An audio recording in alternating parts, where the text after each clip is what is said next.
Dumipensa ang isa sa mga pulis na nanghataw ng yantok at nanutok ng baril sa dalawang lalaking kanilang hinuli. Gate niya, minura siya ng dalawang lalaki at sinampal pa umano. Balitang hatid ni Steve Dailisan.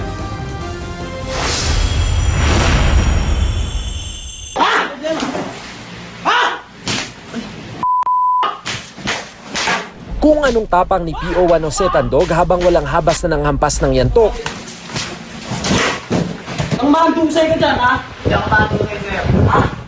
Siya namang amo ng kanyang muka nang makausap namin. Maamo pero walang pagsisisi. Hindi raw siya magsusorry. Tingin mo ba ay yung pwersang ginamit mo doon na o may pagsisisi ka rin sa nagawa?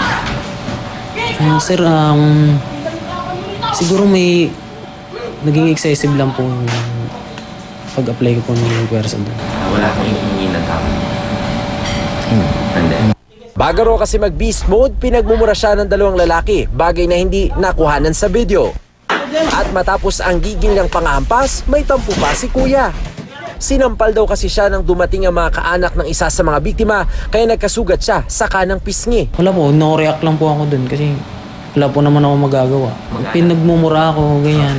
Gusto nila akong kuyugin sa loob. Ipinakita sa akin ng mga biktima ang litrato ni PO1 Tandog nang dumating na ang kanyang mga kabaro. Wala raw siyang bakas ng sampal o sugat sa muka sa mismong kanang pisngi sa litrato. Nagsisinungaling daw si Tandog. Sir, kanan po ako. Hindi po ako kaliwete. Paano ko po sasampalin? May baril po siya. Pwede niya po akong barilin. May isa ring dating biktima umano ni Tandog na lumutang. Sinaktan din daw siya noong May 15 kaya nagkapeklat sa dibdib. Dahil din yan sa pag-iinom sa labas ng bahay, 10 oras ng gabi na bawal sa barangay ordinance. Pagpunta po ng barangay, binabugbog po ako agad ako. Wala na pong sinabi sa akin, hindi po nilabas yung ticket. Sabi naman ng kasama ni Tandog na si PO1 Chito Enriquez, natulala na lang daw siya at walang nagawa habang namamalo si Tandog. Nagulat po ako, tinuloy niya.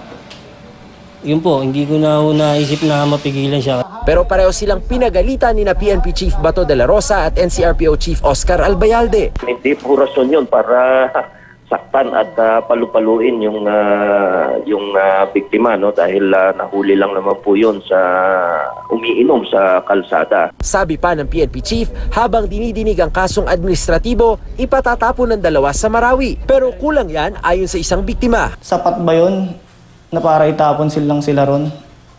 Gusto ko, sir, mabigyan ng aksyon, matanggal sila sa serbisyo. Dinisarmahan na sina Tandog at Enriquez. Nasa restrictive custody muna sila ng NCRPO bago ma-assign sa ARMM. Ang priority dito, yung mga line officer ko, yung asagit, no? Para yung anger nila, makontrol nila. Steve Dailisan, GMA News.